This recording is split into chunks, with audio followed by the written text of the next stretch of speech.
Hello. Thank you for sticking around, and I hope you're well caffeinated for a little bit of math at the afternoon session in the second day. It's usually a tough spot. Hi everyone, I'm Alex. I'm a PhD student at the University of Oxford. I'm in the Tor Vision group. My supervisor is Philip Tor, after whom the group is named. I'm also supervised by Adel Bibi, and that's work that we did together. Well, actually, two works that we did together. Yeah, so quick show of hands. How many of you have done prompting recently? Surprisingly, there's some people that did not raise their hands, which is concerning. But I assume you all have, maybe not recently, but you have experience with that. This is how most people interact with AI systems, language models these days, and it's how we use them. But there is no surprisingly little about how prompting works and what you can do with them and what you cannot do with it. And when we want to study the capacity or the ability of AI systems, we first usually kind of think about approximation theory, right? So approximation theory is essentially if we have a class of very complicated functions, can we approximate it with a class of simpler functions that we can understand better? So one very classic result in analysis is that the set of all continuous functions on a bounded set can be approximated with the polynomials to an arbitrary degree of accuracy. And polynomials are much more easier to work with. We can analyze them. We can do a lot of interesting stuff with them. So when neural networks started to become a thing, and back then there were many different competing approaches to AI, one of the things that people had to show is that neural networks can be universal approximators for continuous functions. So the first results, I think, came around 1989, so that's 35 years ago. Since then, a lot of different flavors were developed. Then 2006, I believe, we had the first results on universal approximation for RNNs. Then 2019, we had results that transformers are universal approximators. And last year, 2023, Shida Wang from Singapore showed that linear RNNs, or now we call them state space models, they are also universal approximators. So we have all of these results, very rich history, but they all deal with what happens when we train a model, that is when we allow the weight of the model to be perturbed in order for us to approximate a function with this model. But prompting is not that, right? Like prompting is we keep the model fixed and we change the input. And surprisingly little is known about what you can achieve and the scope of functions that you can approximate by prompting a model. So that's what we wanted to actually look at. So attention is going to be something that we're going to talk about because it is the core part of the transformer architecture, which is what powers most of the big models these days. So that's how attention looks like. I hope most of you have seen the equation. Essentially, transformers work over sequences of tokens, and attention is the mechanism through which we combine information from different tokens, and then there's usually element-wise operations that are mixed in between. So here you can see we have two learnable matrices, the query and the key matrix, WK and WK. We multiply our inputs, so the key and the query. So the query is the position at which we care about at the moment, and the keys are all the other positions. We multiply each one of them with the respective matrix. We take the dot product, which measures similarity, and we average this across all of the key positions to essentially have attention that sums to 1 for that particular token.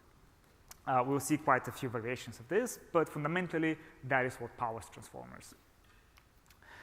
Now, we said prompting in context learning, theoretically, they're the exact same thing. They just mean that we prepend some tokens before our input in order to guide the network to do something. Very simple example, if you want to translate English to Japanese, we give the prompt translate English to Japanese, then we give our input, our English sentence. Neural networks are weird, and then the model auto-regressively generates the translation. Neural network wa okashi desu. Right? So everybody hopefully has done this, even the ones that did not raise their hand. We can actually do something slightly better or easier. Tokens are very difficult to optimize automatically because they're discrete. We can't really do gradient descent. So instead of that, we can actually directly optimize for the continuous embeddings right after that. They also have more capacity because continuous vectors rather than discrete set of values. Or we can push, and that's called soft prompting, or we can push this to the extreme and essentially optimize for the inputs of every single attention layer, which is called prefix tuning. But other than that, it's the exact same idea. It's quite easy to see that prefix tuning is a superset of soft prompting. So any soft prompt can be represented as a prefix if we just pass the prompt through the model. And similarly, any prompt can be represented as a soft prompt. So because prefix tuning is the most powerful of these techniques, we'll just focus on that. But you can imagine that anything that we say also applies for prompting. So the first key claim that I'm going to make, and I'll try to justify to you, is that prefix tuning, and hence prompting, cannot change the attention patterns over the content tokens. So let's look at an example. So this is how the attention looks like. It's the exact same equation that you saw before. And we want to translate with our pre-trained model this sentence, neural networks are weird, to Japanese. So we want to start to produce the first token in the Japanese translation. So we're looking at the attention of the weird token to all the other tokens. And the pre-trained model attends the most weird, which is weird because it should attend most to neural networks. If you remember, the Japanese translation started with neural network wa. So clearly the pre-trained model is not particularly good at Japanese. Now, if you want to do full fine-tuning, that is, we allow for the model parameters to change, that is, we can update WQ and WK, then obviously we can change the way that attention is computed in any arbitrary way, so we can make sure that the new model, our fine-tuned model, does have the most attention on neural networks, which would be what one would expect. However, if we do prefix tuning, now remember we don't change the model parameters are exactly the same. The only thing that happens is that we have this prefix s now, and it adds this extra term in the denominator, which is the amount of attention that position I gives, or in our case, the position that has the token weird, gives to the prefix. So if you actually look at the maths, all that the presence of the prefix does is that it lowers down the attention for all of the content tokens. So this is neural networks are weird, these three tokens. But it cannot change the relative attention between them. So the absolute values will decrease, but there's no prefix you can put there. There's no s that you can put in there that is going to change the fact that this model attends more to weirds than to neural networks. So that already seems like a very interesting limitation of what you can achieve with prompting and prefix tuning. But as we know, attention is not all that is in a transformer. We do have this extra operation where we combine, where we compute values for each token, so by just multiplying the token value with the value matrix WV, and then we use attention to actually do a weighted average over these positions.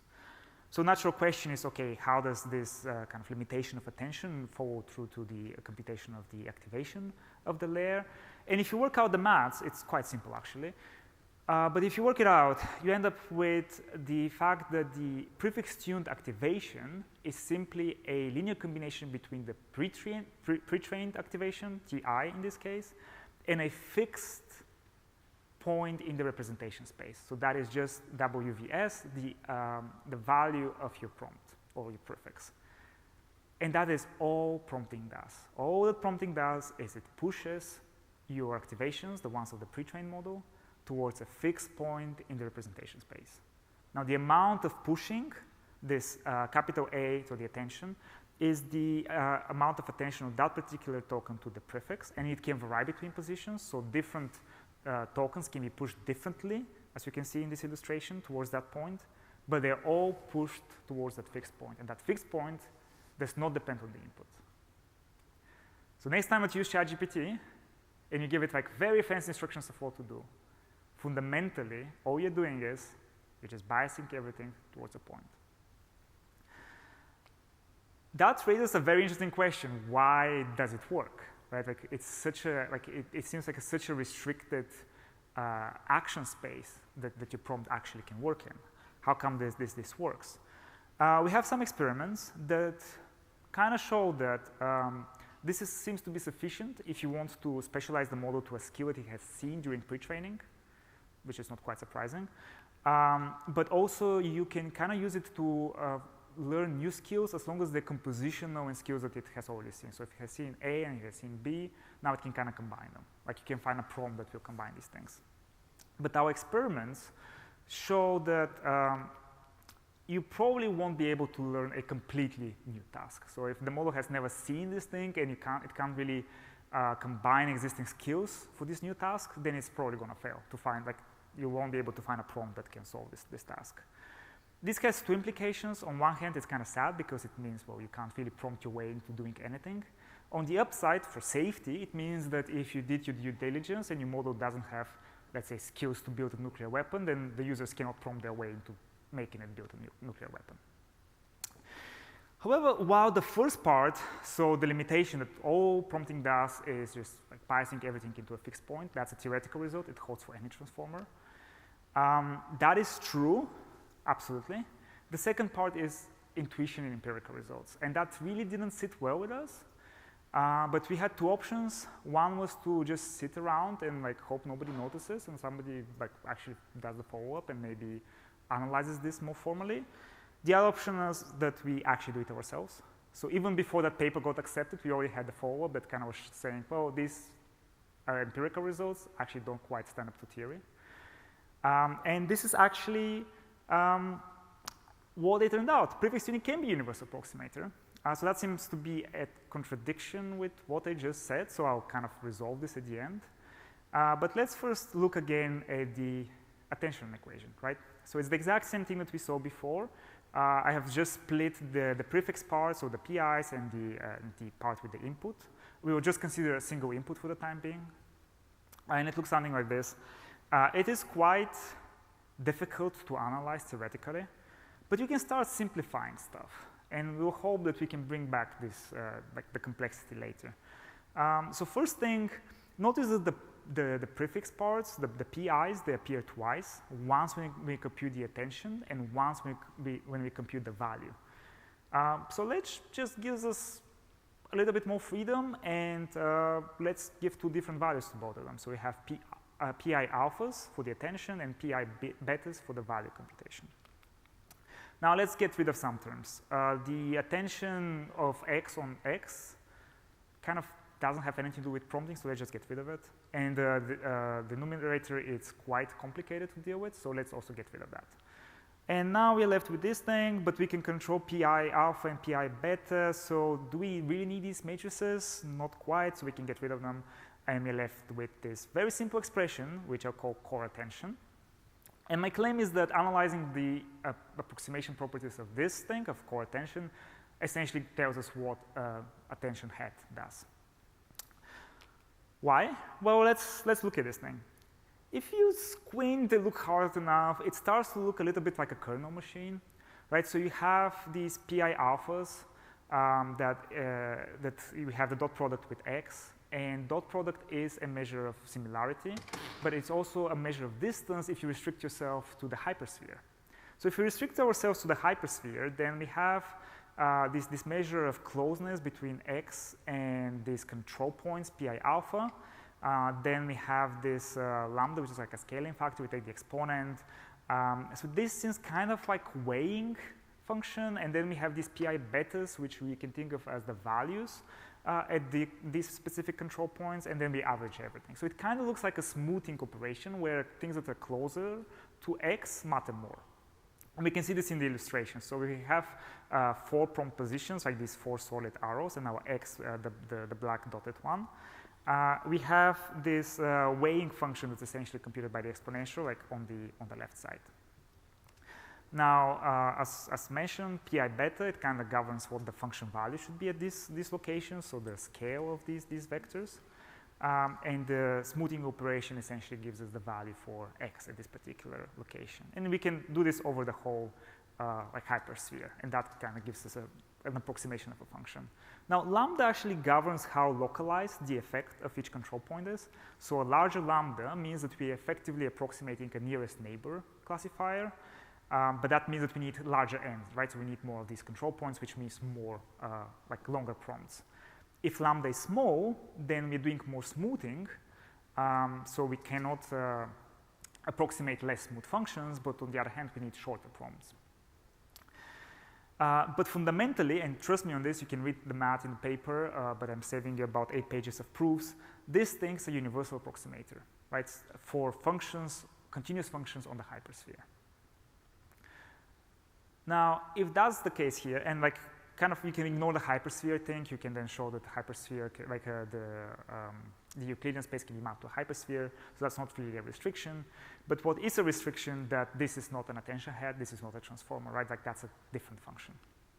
So let's make our way back up. We can just bring the matrices back. They should just be identities or scaled identities, right? Like to have the exact same thing. There's a trick that we can use to make this term that with the attention of x on itself to be 0, so we could also add this term back. There's another trick that we can use to bring the normalization term back. So it turns out that this is almost a constant. Imagine like if you place the control points uniformly over the sphere, then there's always like pretty much the same situation regardless of where your x is. And we can actually bound how far this is from a constant and take this into account. And finally, we can actually put the two parts of the prefixes together into single prefixes by just concatenating them and making the input space larger. So using all these tricks, you can formally show that if the core attention is universal approximator, then the attention head is a universal approximator. So the conclusion is, and this is very surprising, at least it was to us, that a single attention head, you don't even need a transformer, a single attention head with a sufficiently long prefix can approximate any continuous function on the hypersphere. Now, this is single input, single output functions, right? We're not talking about sequence to sequence or whole transformers. But we can use this as the building block to show that a transformer can approximate any sequence to sequence function when prompted. And it's surprisingly small transformer. So I'll skip the details, but if you want to model functions from t tokens to t tokens, then you need only t plus 2 attention layers, so that's the depth of the transformer that you need in order to be able to approximate any continuous function from t inputs to t outputs. This is quite interesting. It's linear in the sequence length, and it also does not depend on the precision that you're trying to achieve. So if I want to have better approximation, I don't need a deeper model. I just need a longer prefix, so only my n increases, which is quite unexpected and it's kind of much better than previous results. So before I showed that prompting and prefix tuning cannot change the attention patterns and made a claim that probably because of this we cannot learn new tasks, but just now we show that, well, actually there exist transformers that can approximate any sequence to sequence continuous function when prompted. So these two things seem to be a little bit at odds. There's no mistakes, I hope. Both things are correct, but how? Well, it turns out that there exists something like universal attention, which is very simple. As you saw, like we just bring back these identity matrices, so it's nothing really fancy. But if that is present, then a pretrained transformer can be a universal approximator. So the first statement holds for any transformer. The second statement holds for some transformers. But the implication here is that, especially for an AI safety conference, if you end up with a transformer that is of the second kind, that is a universal approximator when prompted, then after you've done all of your alignment, all of your removal of dangerous capabilities and knowledge, all of your fairness, like fine-tuning, everything that you can think of, if your model is a universal approximator when prompted, then the user can find a prompt to turn it into anything else. So is model alignment even possible in that case? Now there's a lot of open questions here. It's not clear whether a pre-trained model, like if you give me llama, I cannot tell you, is llama a universal approximator when prompted or not? This is much more complicated, so that would be an interesting future direction. And another thing that we are currently looking at is other architectures. So structured state-space models are very popular now. They're really gaining attention, but they don't use attention blocks, right? So this whole theory does not apply there. But can they be universal approximators when prompted? And what is their efficiency? I forgot to mention, we don't only show universal approximation, which is the so-called density result, we show how long a prefix you need. So how long should your prompt be to achieve a particular accuracy of the approximation for a particular smoothness properties of your function. So yeah, fundamentally, I think this is a very interesting direction. I think there's a lot of unanswered questions, and we need especially people who know some maths, which I'm not particularly great at, to further look into that. So if this is something that you're interested in, please reach out. And yeah, please think about this next time when you prompt ChatGPT. It only pushes things in a fixed point, and you might be able to prompt your way into making it do anything you possibly want to do. Thank you.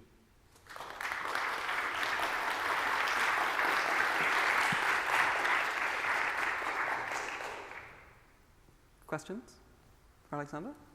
Yes, from Colin. Front, middle, please keep your hand raised. Thank you. Thank you, Aleksandar. Let me see if I've understood the main message. So you've got a result that if there is a universal attention mechanism, then you've got a universal approximator. Do you need to construct simple transformer model? Have you constructed a simple transformer model with that present? A whole transformer, no. So not for the sequence to sequence. Okay. There are some tricky bits there, but the single attention head for the single input, single output situation we have. Okay. If you check out our paper, we have illustrations there. They actually are computed with the actual maths behind it. Okay. And then you were saying with the llama model, for example, you don't have a probe yet to detect whether the llama model incorporates universal attention or not. Is that simply because you haven't spent much time thinking about that problem yet, or is there something that's felt to be hard about that problem? Yeah, so there's two aspects to it. First, have not looked too much into it, but I have thought about it. To me, there isn't an obvious approach to that problem at the moment, because this is by construction, right? So we construct this, which is very different from like analyzing an existing thing. And chances are, my expectation would be that the answer will be, but because here the question is binary, it's a universal approximator for continuous functions over this domain, it's not.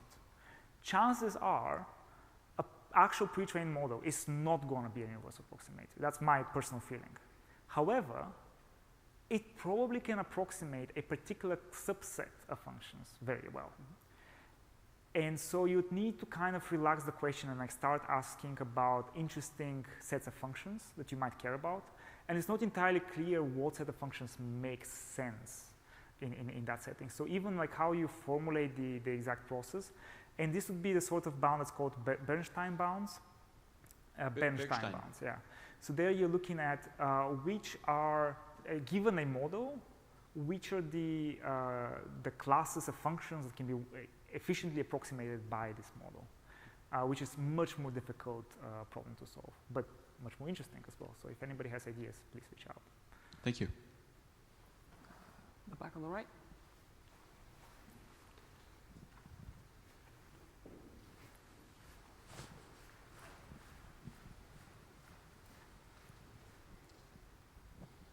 So what does this mean for interpretability?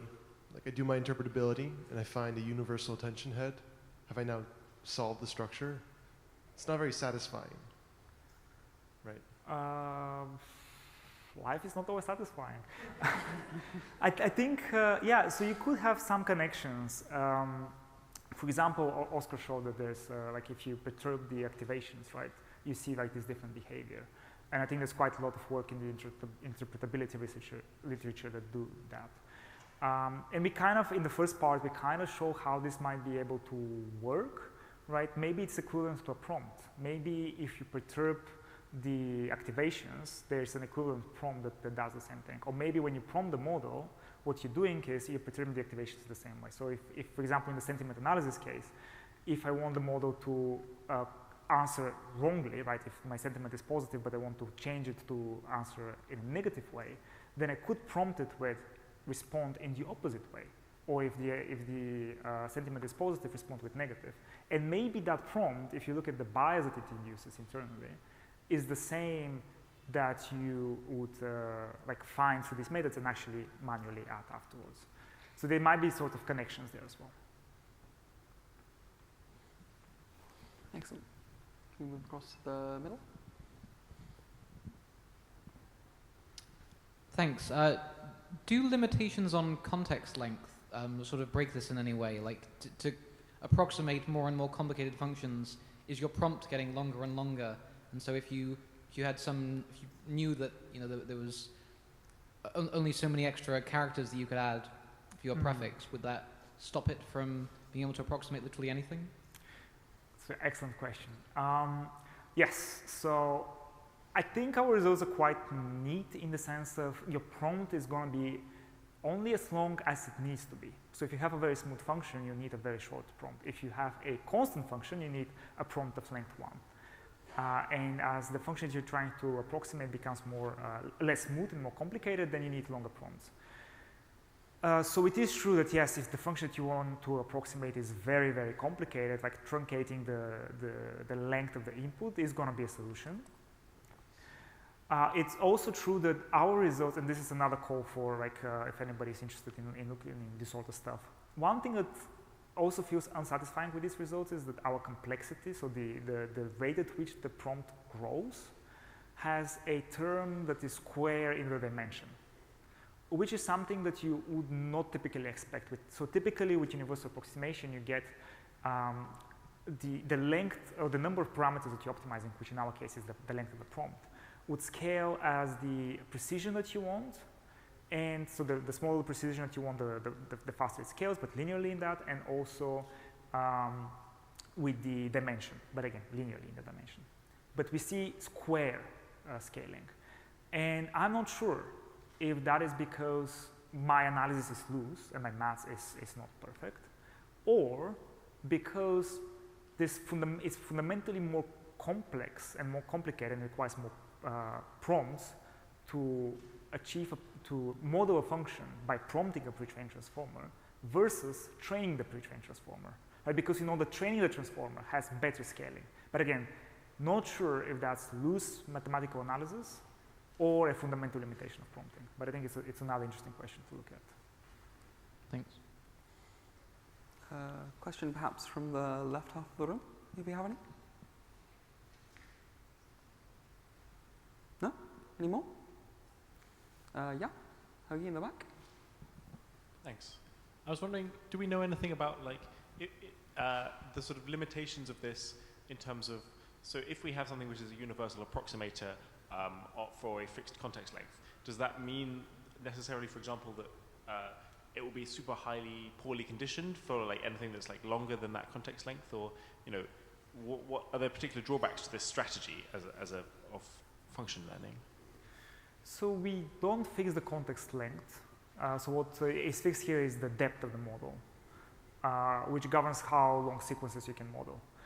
But the prompt length will allow it to increase with the complexity of the function. So I'm not sure I completely understand your question. If you fix on the other hand, yeah, sure, if you fix the prompt length, then you are limiting the complexity of the functions that you can approximate. Thanks. I guess the question is I don't know, maybe I misunderstand it slightly, but if you want to be a universal approximate, if you want some part of your model to be a universal approximator for some prompt length or some subset of possible inputs, is this necessarily a bad way to go about the rest of your prompt input space, or can this kind of coexist with other algorithms?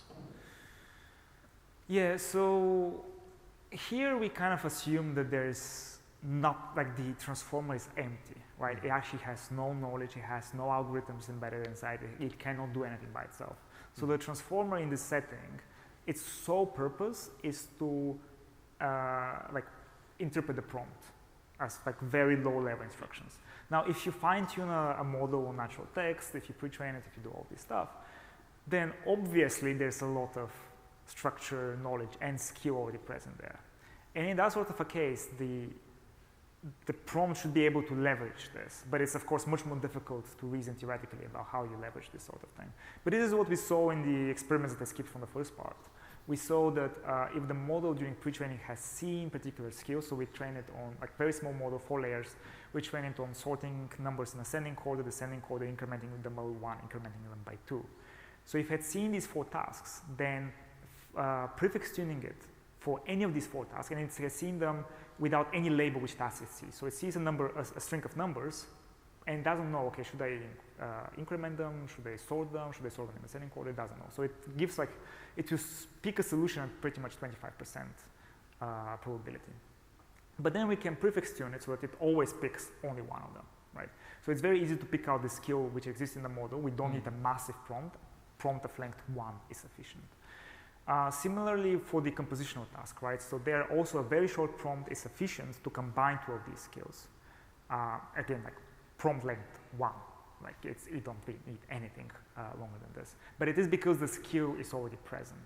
But now if you wanted to learn a completely new skill, obviously you can't do something like this. You'd need much larger model. You'd need also much longer prompt. So that definitely matters. So yes, if your model has dangerous capabilities, when you release it, the pre-trained model, then it'll be much more easier to find a prompt, and you don't need it to scale that much that can elicit these dangerous capabilities. If it doesn't, then you probably need unrealistically large prompt to elicit these capabilities that don't exist there, like to actually embed them into the model. Gotcha. Thanks. Yeah. Okay. Awesome. I'm sorry, that's all we have time for, but thank you very much. Thank you. Thank you for having me.